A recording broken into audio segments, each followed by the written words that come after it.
Hola, buenos días. Bienvenidos a un nuevo seminario de Lab Ferrer. El seminario de hoy se titula Cápsulas y lisímetros de succión, principios básicos y aplicaciones. Yo soy Mireia Fontané, que soy hidrogeóloga y bueno, aquí tenéis mi correo electrónico por si tenéis alguna duda o sugerencia y también tenéis aquí la dirección del blog de hidrología de suelos de Lab Ferrer, donde colgamos todos los seminarios, cursos y novedades. Antes de empezar, vamos a hacer un pequeño resumen y un poco de índice de los puntos que vamos a tratar. Y primero vamos a hacer un poco de introducción y un poco de teoría de la zona no saturada del suelo, que es muy importante en el tema de hoy. Y ya vamos a explicar un poco lo que son las cápsulas de succión, qué método se usa, aplicaciones, tipos de cápsulas, métodos de succión y la pregunta más frecuente de cuando alguien adquiere una cápsula de succión, que es cuánto hay que succionar. Después vamos a hablar un poco de full stops y lisímetros de succión, que también sirven para extraer solución del suelo, y un poco de conclusiones. El webinar de hoy va a ser muy corto, supongo que va a tardar, va a tener una duración de 20 minutos más o menos. Para empezar, para medir la solución del suelo es la mejor información para determinar la dinámica de los solutos que hay en el suelo. También nos puede servir muchísimo para remediar problemas de contaminación de suelos y también para conocer la génesis del suelo. Entre otras utilidades, también nos puede servir para conocer los nutrientes disponibles y absorbidos que han absorbido las plantas. Y bueno, el sistema más utilizado para medir la solución del suelo y para extraerlo son las cápsulas de succión, que fueron descritas por primera vez en 1904. Si pasamos a la parte de teoría de la zona no saturada, tener en cuenta que el suelo es un medio poroso. A partir de aquí tenemos un porcentaje de sólido, un porcentaje de aire y un porcentaje de agua, bueno, que es líquido. Si no hay cambios en la densidad ni en la compactación del suelo, la parte sólida se puede decir que siempre es fija. Entonces, los porcentajes variables son la parte líquida y la parte de aire. Nos podemos encontrar que nuestro suelo, cuando todos los poros están ocupados por agua, por lo tanto, solo vamos a tener la fase líquida y la fase sólida en nuestro suelo. Si todos los poros están ocupados por agua, estamos en el punto de saturación. En el momento que el agua pierde espacio y este espacio es ocupado por aire, podemos pasar por el punto de capacidad de campo, seguidamente por el punto de marchitez permanente, hasta llegar al estado energético de agua higroscópica, en que se asume que el porcentaje de agua en el suelo puede ser un 2%, que es casi nulo. Esta evolución del estado energético con el contenido en agua es lo que se llama la curva de retención de humedad, que es muy importante siempre que se haga cualquier estudio o trabajo en la zona no saturada del suelo. Es muy importante conocerla. Entonces, nos describe los distintos estados energéticos que tiene el agua en el suelo. Entonces, podemos determinar 3 estados energéticos. El estado energético de agua gravífica, donde las fuerzas que mandan son las de gravedad. Después tenemos agua capilar, que es donde el agua se encuentra dentro de los capilares del suelo. Y finalmente agua higroscópica, que es cuando el agua solamente recubre las partículas sólidas del suelo. Como partes importantes de la curva de retención tenemos el punto de saturación, que viene a ser la porosidad, que es cuando todos los poros son ocupados por agua. Seguidamente tenemos el potencial de entrada de aire, que es cuando es el momento en que el aire entra en los poros del suelo y este suelo empieza a drenar agua. En el momento que el drenaje para, pasaremos por el punto de capacidad de campo, que estará en algún punto dentro de la curva de retención. También pasaremos por el punto de marchitez permanente y finalmente llegaremos al contenido residual en agua, que es, ya he dicho, cuando se asume que no hay agua en el suelo, todo y que siempre hay agua en el suelo. A lo mejor será un 2-3%, pero hay agua en el suelo.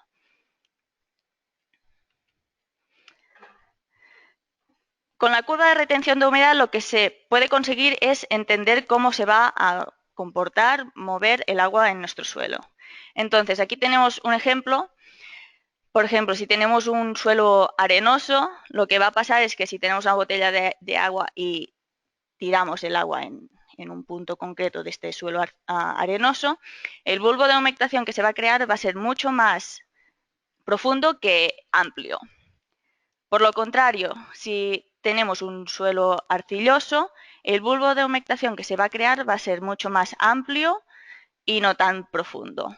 Esto se puede explicar porque en un suelo arenoso mandan las fuerzas gravitacionales, ya que los poros son mucho más grandes, y en un suelo arcilloso pues mandan las fuerzas capilares, ya que el agua se encuentra más en los capilares del suelo y una arcilla tiene más poder de retención de humedad que una arena. Por lo tanto, esto también es muy importante si tenemos que adquirir una cápsula de succión o una sonda de humedad, por ejemplo, y tenemos que decir en qué punto tenemos que instalar nuestra cápsula de succión o en qué profundidad también. Es muy importante. Por lo tanto, es muy importante caracterizar hidráulicamente el suelo antes de, bueno, pues tener una cápsula de succión en este caso. Y caracterizar hidráulicamente el suelo es generar la curva de retención de humedad y la curva de conductividad hidráulica no saturada. Esto nos va a dejar entender cómo se va a comportar el agua en el suelo y los resultados que podemos tener pues van a ser más representativos. Tener mucho cuidado, esto lo voy a repetir mucho, con qué método se caracteriza el suelo, ya que ya hemos dicho muchas veces en otros webinars y proyectos que a veces se utilizan métodos que no tienen en cuenta la estructura del suelo. Entonces es muy importante utilizar un método que utilice una muestra inalterada, de forma que estamos teniendo en cuenta la textura del suelo, pero también la estructura del suelo, que es muy importante. También tenemos que tener en cuenta si tenemos un suelo con sales, por ejemplo, dónde se van a encontrar estas sales. Aquí tenemos un ejemplo de un riego por gotero localizado y se puede ver que las sales se acumulan en un sitio determinado. Entonces, si tenemos que instalar una cápsula de succión, tenemos que pensar dónde se van a acumular estas sales y para extraer una solución del suelo que sea lo más representativa de la realidad. Si ya vamos a hablar ya de cápsulas de succión, pues bueno, hacen un muestreo de la solución del suelo y nos sirve para determinar el movimiento de solutos en la zona no saturada del suelo. Y entonces, ¿cómo funcionan? Están compuestas por una cerámica porosa, que puede ser de distintos tipos, ya veremos cuáles, un cuerpo donde se aplica succión y aquí arriba pues habría una bomba que es la que aplica la succión. Entonces, solamente se tiene que instalar en el suelo, una parte de la cápsula solamente, y ya está. Aquí tendríamos lo que es un sistema de cápsulas de succión enterradas en el suelo. Aquí tendríamos dos cápsulas de succión instaladas a distintas profundidades con sus botellas para extraer la solución del suelo, con una bomba de vacío que esta aplica succión continua. Y aquí tendríamos, bueno, unos platos de succión pasiva que son otra metodología para extraer solución del suelo. Y, muy importante, un tensiómetro. El tensiómetro nos va a decir el potencial que tiene el suelo en el momento de la succión, que ya veremos que es muy importante conocerlo.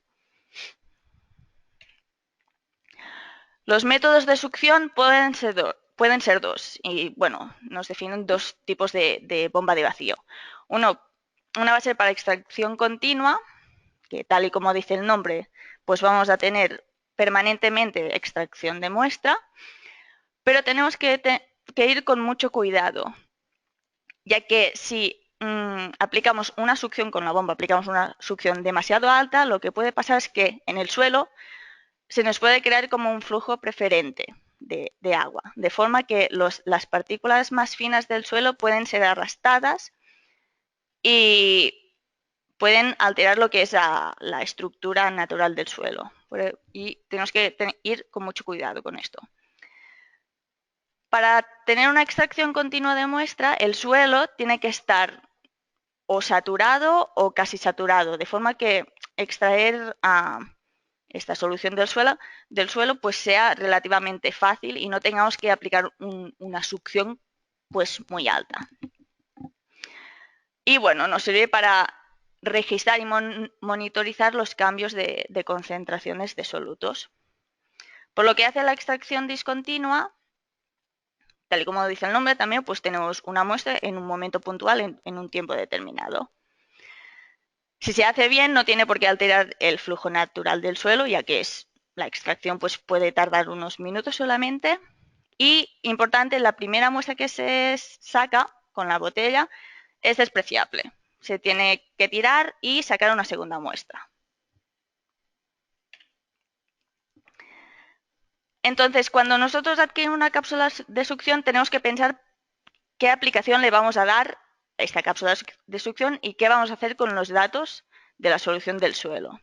Quiero decir, por ejemplo, podemos tener dos casos distintos. Si nosotros queremos estudiar la lixiviación de solutos de un vertedero, por ejemplo, vamos a estudiar los solutos del agua drenada. Entonces, si nosotros queremos estudiar este caso en concreto, tendremos que extraer el agua que su estado energético sea el de drenaje. Por lo tanto, dentro de la curva de retención, recordar que hay tres estados energéticos: el gravitacional, que sería de agua drenada; capilar y digroscópica, que es casi que no hay agua, por lo tanto no podemos extraerla. Y por lo tanto, el agua gravitacional nos vamos a encontrar en unas succiones pues bastante bajas, desde el punto de saturación hasta el punto de capacidad de campo. Estaríamos dentro de este intervalo. O, si por lo contrario queremos estudiar, por ejemplo, la fertilidad de un suelo, pues tenemos que extraer agua residuante. ¿Esto qué quiere decir? Que no nos interesa el agua de drenaje, nos interesa el agua que va a estar en unos potenciales entre capacidad de campo y punto de marchitez. Por lo tanto, dentro de la curva de retención nos vamos a encontrar en unas succiones más altas, un poco más altas, perdón. Entonces, es muy importante separar estos dos casos, estos dos ejemplos, y saber cuál de los dos casos queremos estudiar nosotros, o en el caso de agua drenada o en el caso de agua residente. Si nos vamos a las tipologías de cápsulas, pues en función de los solutos que queremos recoger, pues tenemos que utilizar una cápsula u otra. Las más utilizadas son las de óxido de aluminio, pero también existen las de nylon y borosilicato. Pero lo más importante de la cerámica de una cápsula de succión es conocer el punto de burbuja, que esto os lo puede decir el fabricante sin ningún problema, lo tiene que saber. El punto de burbuja es, bueno, todas las cápsulas de succión pues tienen la cerámica, y esta cerámica es un material poroso. El diámetro de estos poros pues es, por ejemplo, vamos a hacer un ejemplo, puede ser de 0,29 micras, por ejemplo. Este diámetro nos determina una succión máxima a la que podemos succionar. Esto quiere decir que si, por ejemplo, tenemos una cerámica con este diámetro de 0,29, podemos succionar como máximo 1 megapascal, sin que entre aire dentro de la cápsula. Si succionamos más, lo que pasa es que entrará aire dentro de la cápsula de succión y esto no nos interesa. Es como el punto de burbuja, es como el punto más alto que podemos succionar. Es como un limitante. Y bueno, comentar que el material de la cerámica tiene que ser hidrofílico, perdón, para mantener lo que es la tensión entre suelo y cápsula. Entonces, llegamos a la pregunta más frecuente de las personas que adquieren cápsulas de succión. En mi suelo, en mi caso en concreto, ¿cuánto tengo que succionar? Y se tiene que tener en cuenta dos cosas. La primera es el punto de burbuja, y que ya he comentado el porqué, que depende del tipo de cápsula, y es muy fácil conocerlo. Y el segundo tipo, pues, depende del tipo de suelo. Entonces aquí es cuando entra la caracterización hidráulica del suelo que se tiene que haber hecho previamente. Y por ejemplo, podéis decir, vale, muy bien, yo he caracterizado hidráulicamente un suelo y tengo la curva de conductividad y la curva de retención, ¿y qué hago con ellas? ¿Cómo puedo interpretarlas para poder determinar la succión que puedo aplicar en mi cápsula? Nosotros en LabFerrer lo que hacemos es determinar la curva de conductividad y determinar el punto de capacidad de campo, que es como un punto guía que nos puede separar lo que es el agua drenada y el agua capilar. Es como un punto de referencia. Y por ejemplo, aquí tenemos tres curvas de tres caracterizaciones de tres tipos de suelo distintos. Vamos a coger el suelo arenoso y en todas las curvas de conductividad se produce un punto de inflexión, que es cuando, imaginaos, tenemos el suelo saturado, este empieza a drenar y el valor de conductividad hidráulica tiene un valor determinado. En el momento que este suelo para de drenar y por lo tanto estamos en el momento de capacidad de campo, el valor de la conductividad baja en picado porque el drenaje ya ha parado y por lo tanto esto se ve traducido en la curva de conductividad hidráulica en un punto de inflexión, que sería en este caso, o estos dos puntos. En el suelo arenoso hemos determinado que capacidad de campo estaría al 11% de contenido volumétrico de agua. Si esto se pasa a succión con la curva de retención, pues serían unos 15 kilopascales. Por lo tanto, en este suelo arenoso ya tendríamos un punto de referencia que nos separa lo que es agua drenada, que estaríamos de 0 kilopascales a 15 kilopascales, y el resto sería agua capilar, agua residente. Entonces, si nosotros queremos estudiar la lixiviación de solutos de un vertedero, tendremos que aplicar una succión de 0 a 15, y si queremos estudiar el efecto filtro de un suelo o la fertilidad de un suelo, pues tendremos que aplicar una succión a lo mejor de 20 kilopascales, por ejemplo. Ya he dicho que cuando se hace una caracterización hidráulica hay que tener mucho cuidado con el método que se utiliza. Por ejemplo, a veces se caracteriza el suelo con placas Richard, que es muestra inalterada, por lo tanto no se tiene en cuenta, es muestra alterada y por lo tanto no se tiene en cuenta la estructura del suelo y se pierde mucha información. Aquí en LabFerrer lo que hacemos es tomar muestras inalteradas y usamos el sistema HYPROC, que te puede determinar la curva de retención de humedad y la de conductividad con muestra inalterada. Entonces aquí tenemos tres muestras con la misma textura pero distinta estructura. Y con esto podemos demostrar que la estructura tiene un efecto muy importante en las propiedades hidráulicas, lo que haciendo que, por ejemplo, aquí los valores de capacidad de campos pues, pueden variar desde el 27% hasta el 33%. Por lo tanto, tener mucho cuidado o tener en cuenta que si a lo mejor usáis las placas Richard, las curvas de retención que vais a generar no van a estar mal, pero no van a ser del todo representativas del suelo que estáis estudiando. Si ya dejamos atrás las cápsulas de succión y explicamos muy rápidamente lo que son los full stops, también nos sirven para medir la solución del suelo, igual que las cápsulas de succión, y también nos sirven para detectar el que es el frente de humectación del suelo. ¿Y cómo funcionan? Es un sistema muy sencillo. Consiste en un embudo y como una tubería que tiene un indicador arriba de todo.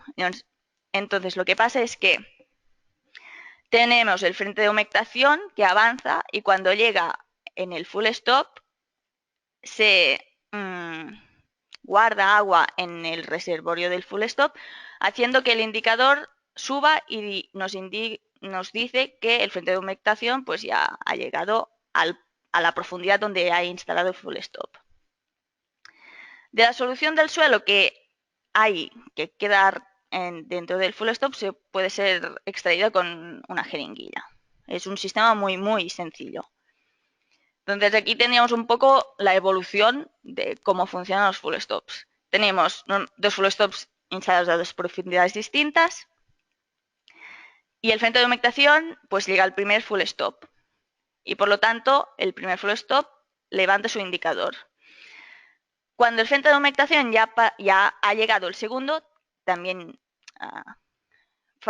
sube su indicador y seguidamente pues se puede sacar lo que es la solución del suelo con una jeringuilla y después esta solución pues puede ser analizada. Finalmente, comentar también muy rápidamente en qué consisten los lisímetros de succión. Y consiste en un monolito que normalmente es de muestra inalterada y al fondo de este monolito se aplica una succión con unas zeolitas para evitar la divergencia del flujo de agua. Cuando el monolito es saturado, pues drena agua, haciendo que se acumula esta agua y por tanto la solución del suelo al final del lisímetro, y esta solución pues puede ser extraída con una bomba de succión manual, por ejemplo. Como conclusiones finales, pues bueno, comentar que ya lo habéis visto, que existen distintos métodos para extraer la solución del suelo, cada uno tiene unas aplicaciones un poco distintas, que las cápsulas de succión son un método práctico y fácil de utilizar, que antes de ser instaladas y estudiar el suelo, pues se tiene que caracterizar hidráulicamente el suelo. Esto es como la parte más importante que os tenéis que retener de este webinar. Cuando se adquiere una cápsula de succión, se tiene que conocer el punto de burbuja de cada cápsula, esto es muy importante también, y se tiene que diferenciar entre agua drenada y agua residente. Y si nuestro sistema de cápsulas de succión puede ser completado con tensiómetros, pues ya es perfecto. Los full stops son muy económicos, fáciles de instalar y de utilizar, y finalmente los lisímetros de succión, todo y que son un poco más caros, permiten utilizar una muestra inalterada, cosa que en la zona, en estudios de suelo, es muy importante. Y ya está, muchas gracias. Aquí tenéis mi correo por si tenéis alguna pregunta, duda o sugerencia. Y esperamos que haya sido de vuestro interés y gracias y hasta la próxima.